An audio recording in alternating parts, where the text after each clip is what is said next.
আমাদের পশ্চিমবঙ্গে যেখানে বারবার কন্যাশ্রীর কথা বলা হয়, যেখানে বলা হয় যে নারীদের এগিয়ে রাখা এবং এগিয়ে থাকার কথা, ঠিক সেখানেই একজন নারীকে ব্যবসা করার ক্ষেত্রে কিন্তু বাধার মুখে পড়তে হচ্ছে।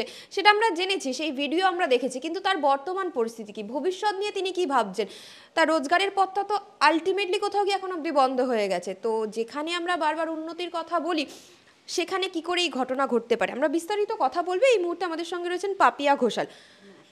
পাপিয়া ঘোষাল নামটা বললাম, রাশিয়ান দিদি নামটা বললাম না, কারণ শুনতে একটু খারাপ লাগছে। আমরা এই বিষয়টাতে যাবো, এই যে রাশিয়ান দিদি কেন, মানে এই নামটা হঠাৎ কেন, পাপিয়া ঘোষাল নামটা নয় কেন?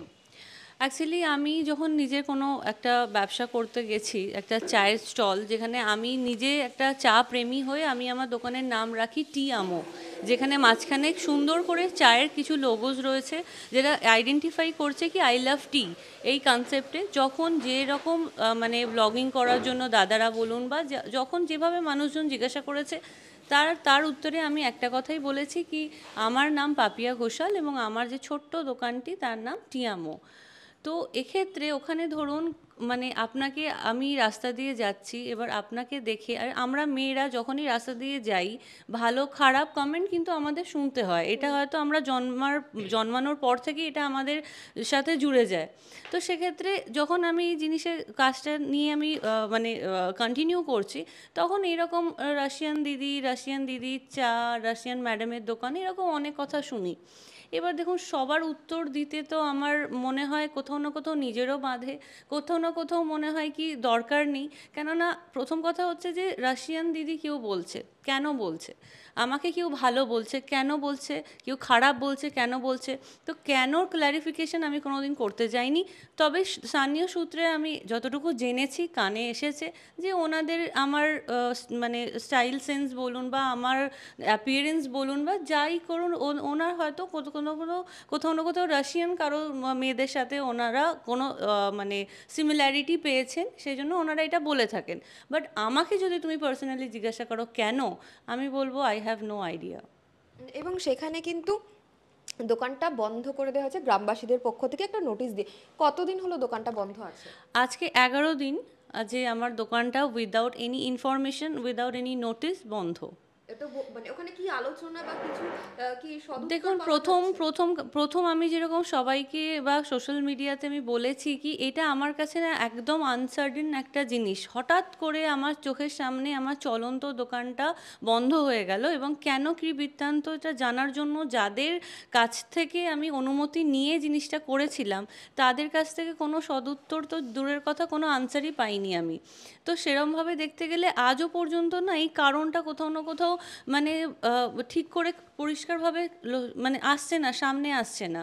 কিন্তু যখন আমি ওখানকার যারা ক্ষমতায় রয়েছেন, মানে হচ্ছে যে ক্লাব বলুন বা কমিটির লোকজন, তাদের মুখ থেকে যখন এই সমস্ত কথাবার্তা শুনতে পাচ্ছি যে ওইখানে এলাকা বদনাম হচ্ছে বা ওখানে কিছু অসামাজিক লোকজন আসছে বা এমন কিছু ওখানে হচ্ছে যেটা ওনাদের বা গ্রামবাসীর পছন্দ নয়, তো সেক্ষেত্রে ব্যাপারটা আমার কাছে খুব আশ্চর্যজনক। কি হচ্ছেটা কি হচ্ছিল, তো ওখানে কিছু বেসিক আমি চা যেটা তৈরি করা হচ্ছিল, আমার আন্ডারে দুটো ছেলে কাজ করতো, তারা দুজনে মিলে সেই ব্যাপারটাকে গুছিয়ে আমরা কাজ করছিলাম। এবং যেহেতু আমার একবেলা দোকানটা চলে, সেক্ষেত্রে আমাকে ওখানে নিজের সমস্ত সব কিছু লাইবিলিটিসগুলো পূরণ করার জন্য আমাকে সেখানে রাত্রি 10:30 11টা, ইনফ্যাক্ট এমনও সময় গেছে কি 12টা পর্যন্ত আমাকে সেখানে থাকতে হয়েছে। বাট কোথাও সেই জায়গায় আমার পাশে আমি লোকজনকে না পেয়ে এটা শুনছি কি উনি 12টা পর্যন্ত ওখানে একটা মেয়ে হয়ে বসে থাকতেন, ওর পেছনে অন্য কোনো উদ্দেশ্য আছে। তো আমি বলছি যে এই যতদিন আপনি দোকানটা চালিয়েছিলেন তার মধ্যে কোনো রকম কোনো হেনস্থার শিকার বা এরকম কোনো কথা কটূক্তি এরকম কিছু আভাস পেয়েছিলেন যে না আমাকে পছন্দ করছে না এলাকার মানুষ? না, এরকম আমি সেরমভাবে সেই জন্যই তো ব্যাপারটা আমার কাছে খুব আশ্চর্যজনক। কারণ প্রথমের দিকে অনেকেই যখন কোনো নতুন কিছু হয় তখন আমাদের মনে একটা মানে কৌতূহল জাগে যে ব্যাপারটা কী হচ্ছে, কেনই বা হচ্ছে। তো আমি যখন ওনাদের সাধারণ লোকের সাথে কথা বলেছি, তো প্রথমের দিকে ওনারা ন্যাচারালি ভাবছেন যে কেন চায়ের দোকান একটি মেয়ে খুলবে। হয়তো ওনাদের জায়গায় থাকলে আমিও ভাবতাম কি আমাদের কাছে এতগুলো ক্যারিয়ার অপশন রয়েছে, কম বেশি পড়াশোনা জানি, তো চায়ের দোকান কেন। কিন্তু তখন যখন আস্তে আস্তে তাদের সাথে আমি কথা বলছি, তাদেরকে আমি আমার পার্ট অফ স্টোরিটা বলছি, তারা কিন্তু কোথাও না কোথাও ব্যাপারটাকে অ্যাকসেপ্ট করতে শুরু করেছিলেন, যার জন্য আমার দোকানে আর 5টা দোকানের থেকে বেশি বলুন কম বলুন ভিড় হতো, লোকজন কিন্তু বুঝতে চেষ্টা করছিলেন। কিন্তু হঠাৎ করে আমার আমার উত্তর মানে আমার প্রশ্নটা এই জায়গায় দাঁড়িয়ে যাচ্ছে যে সব কিছু তো ঠিক যাচ্ছিল, সব কিছু ওকে ছিল, কোনো অসুবিধা ছিল না, হঠাৎ করে কি এমন ঘটলো যার জন্য এরকম গ্রামবাসীকে উদ্দেশ্য করে কথাটা বলা হয়েছে, যেখানে গ্রামবাসী, তো আমি কাকে প্রশ্ন করব। সেখানে কিন্তু আমরা দেখি সোশ্যাল মিডিয়ায় যে নন্দিনী দিকে আমরা দেখেছি উনি শার্ট প্যান্ট পরে একেবারে রান্না করছেন, তখন কোনো প্রশ্ন ওঠেনি। এবং এরকম অনেক ব্লগারদের ব্লগে আমরা দেখি যে হয়তো স্লিভলেস ব্লাউজ পরে সেখানে ব্লগ মানে যিনি দোকানে বিক্রেতা করছেন তিনি রয়েছেন, তাতে কোনো সমস্যা হয়ে গেল।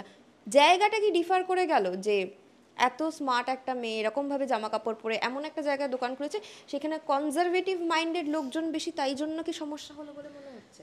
আমি তো চিন্তা করেছিলাম যে সব মানে আমরা সবাই মানে এখানে কোনো জায়গা, কোনো জাতি, কোনো কোনো কোনো পার্টিকুলার কিছু নেই, আমরা সবাই এগোচ্ছি।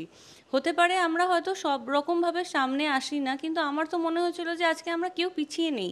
আজকে আমরা বাঙালি বলে আমরা যে শাড়ি পরে থাকবো, আজকে কেউ মুসলিম বলে সে সারাক্ষণ ওই বোরখা পরে থাকবে বা এরকম ব্যাপারটা নেই।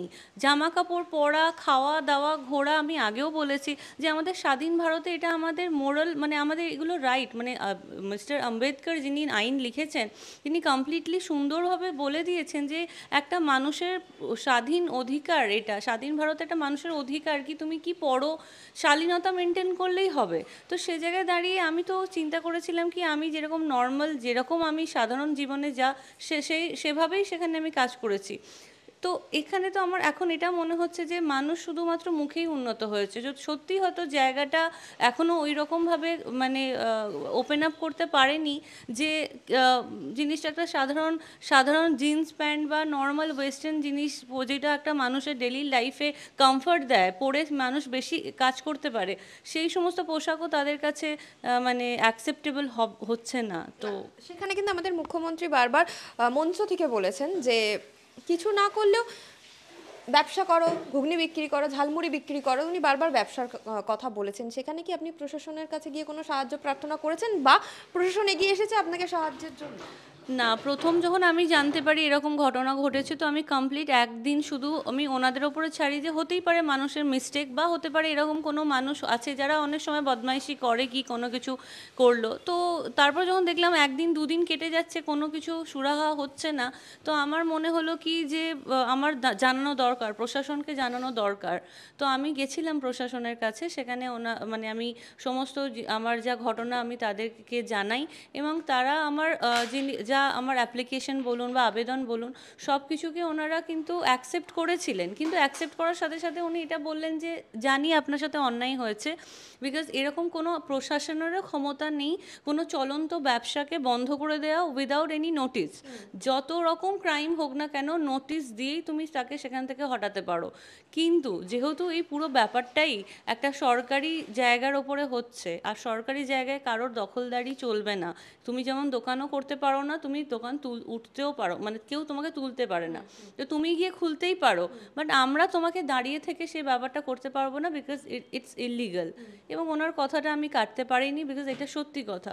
হ্যাঁ, এবার আমি অতটা আমার সাহস আমি দেখাতে পারিনি কি এন্টায়ার গ্রামবাসীর বিরুদ্ধে আমি দাঁড়িয়ে ওখানে আমি আমার দোকানটাকে খুলবো। আমি সর্বদিক থেকে সৎ থাকার পরেও আমি এই সাহসটা দেখাতে পাচ্ছি না, কারণ এন্ড অফ দ্য ডে আমি ইনসিকিউর ফিল করছি।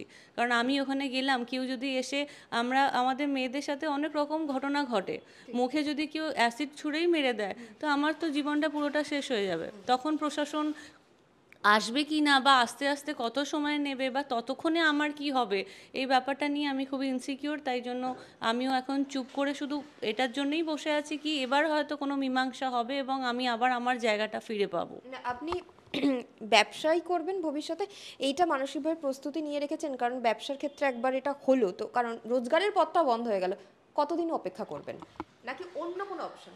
অপেক্ষা আমি তো করব, বিকজ এখানে কোথাও না কোথাও আমার মানে প্রাইভেট লাইফ বা আমার চরিত্র বা বলুন বা এই সব নিয়ে আমার আত্মসম্মানে ব্যাপারটা চলে এসেছে। এরপরে আমি ব্যবসা তো অবশ্যই করব, যখন একবার ময়দানে নেমেছি আমি তো না মানে সেটাকে কমপ্লিট করে আমি বাড়ি ফিরবো না। কিন্তু তা সত্ত্বেও একটা কথা বলতে পারি কি, ওই জায়গাটা থেকে আমি আমার সম্মানটা আগে ফিরে পাবো, তারপরে আমি নেক্সট কোনো একটা জায়গায় মুভ করব। এটা এখন আমার কোথাও না কোথাও আমার অন্তঃসত্ত্বা এই জিনিসটাকে আমাকে মেনে নিতে দিচ্ছে না কি আমি চুপচাপ সেই জায়গা থেকে বেরিয়ে যাব। এমন অনেক সাধারণ মানুষ আসছেন যারা এগিয়ে আসছেন আমার পাশে দাঁড়ানোর জন্য। আমি এতটা মন থেকে আমি কিন্তু ভেঙে শেষ হয়ে গেছিলাম। এখন যে আমি দুটো কথা এত জোর গলায় বলতে পারছি, তার পেছনে কিন্তু ওই সকল মানুষ দায়ী যারা আমাকে ফোন করে বলুন, মেসেজ করে বলুন, বলছে যে দিদি বা বোন আমি তোমার পাশে আছি, তুমি লড়ো, তুমি তোমার সম্মানের জন্য লড়ো। আর হ্যাঁ, আমি লড়বো, কারণ আমি কোনো অসৎ কাজ তো করিনি। আমি আমার বাড়ির সামনে আমার কমফর্ট জোনের মধ্যে থেকে আমার মনে হয়েছিল যে একটা ছোট্ট ব্যবসা করে আমি দেখি, তারপরে সেটাকে একটা বড় আকার দেওয়া যাবে। তো সেই জায়গায় দাঁড়িয়ে এইরকম ভুলভাল এমন দেখানো হচ্ছে যে এখানে কোনো অনৈতিক ইল্লিগাল কাজ করা হচ্ছিল বলে বন্ধ করে দেওয়া হয়েছে। এই যে প্রতিবেশী পাশের ঘর থেকে বলছে যে কিরে তোর দোকানটা বন্ধ করে দিল, কী রে কী হলো, এই যে বন্ধ করে দিল জোর করে, তো এটা একটা অপমান নয়? এই অপমান নিয়ে আমি নেক্সট কোন জায়গায় শিফট করতে পারি? সেখানেও তো আমি এই বদনামেরই শিকার হব। তারা তো আমাকে এটা বলবে যে ওই জায়গা থেকে ওনাকে তাড়িয়ে দেওয়া হয়েছে, তাই তিনি এখানে এসেছেন। তো এখানে কি আমার সম্মানের জায়গাটা আর বাঁচছে? আমার ভুলটা কোথায় ছিল? আমি একদম শেষ প্রশ্ন করব যেটা, সেটা হচ্ছে যে যেহেতু আপনি বললেন যে প্রশাসন আমার সঙ্গে যোগাযোগ করেছিল বা সেইভাবে কোনো সদুত্তর পাইনি, আমাদের মুখ্যমন্ত্রীকে আমি বারবার মেয়েদের নিয়ে যেহেতু কথা বলতে দেখেছি, সুতরাং আপনি কি চেষ্টা করবেন মুখ্যমন্ত্রীর সাথে যোগাযোগ করার বা আমাদের মাধ্যমে মিডিয়ার মাধ্যমে মুখ্যমন্ত্রীর কাছে কিছু অনুরোধ করার চেষ্টা করবেন?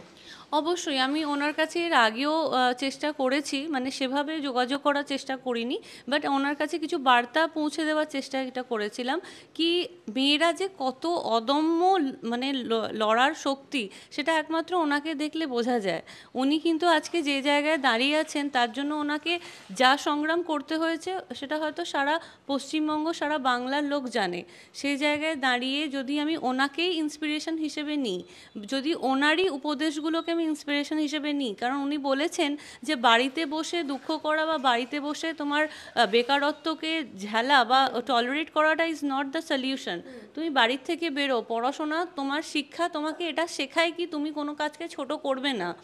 মুখে বলবো কোনো কাজ ছোট নয়, কিন্তু সমস্ত কাজকে ছোট করব সেটা নয়। তোমার যখন রোজগারের পথের কোনো প্রবলেম, তুমি চপের দোকান দাও, তুমি এই মানে ছোটো ছোটো মানে স্মল বিজনেসকে উনি অ্যাপ্রিসিয়েশন জানিয়েছেন। তো সেই জায়গায় দাঁড়িয়ে যদি আমাদের মতো মেয়েরা সবসময়, যে আমাদের মতো মেয়েদেরকে সবসময় মডিউলের জিনিসপত্র, গ্লিটার এইসবই পেছনে ছুটতে হবে, আমরা তো এন্ড অফ দ্য ডে একটা সাধারণ পরিবারের মেয়ে, তো যদি কোনো কিছু সাধারণভাবে তৈরি করতে যাই সেক্ষেত্রে আপত্তি তো কিছু নেই। সেই জায়গায় দাঁড়িয়ে এই যে ছোট ব্যবসাকে ছোট চায়ের দোকান বলে বলে যে আমাকে মোরালি মানে আমার কোনো কনফিডেন্স নেই এখন। আমার মনে হয়েছে যে সত্যি কি আমার জীবনে আর কিছু হলো না যে আমি লাস্টে চায়ের দোকান করতে গেলাম, যেখানে আমি নেট দুনিয়ায় দেখছি যে ছোট ছোট ব্যবসায়ীরা কি সুন্দর বাইরের জায়গায় মানে নাগপুর বলুন, দিল্লি বলুন, আমাদের থেকে বাচ্চা বাচ্চা মেয়েরা ছেলেরা আজকে নিজেদের গাড়ি বাইক টেবিল পেতে ব্যবসা দিব্যি করছে। সেই জায়গায় দাঁড়িয়ে তাহলে ওনার উপদেশগুলো তো আজকে ভুল হয়ে যাচ্ছে। তো বাংলার লোক যখন এগোতে চাইছে, আমরা আমাদের মতো যদি আমার মতো আর 5টা মেয়েও বেরোয় আর বেরিয়ে বলে কি না আর দাসত্ব করব না, আর লোকের কথা শুনবো না, আর মেয়েরা জন্মেছেই কথা শোনার জন্য, এরকমই একটা ব্যাপার, তো আর কথা শুনবো না, এবার যা করব নিজে। বাট তার সেটা করতে গিয়ে তো এইগুলো পাচ্ছি। তা আমার তো সব সাহসটা তো ভেঙে গুড়িয়ে গেছে, আমার তো আর কনফিডেন্স নেই, আমি তো আর লড়তে পারছি না। তো আমি নেক্সট স্টেপটা কীভাবে নেব? আই ডোন্ট নো, আমি জানি না।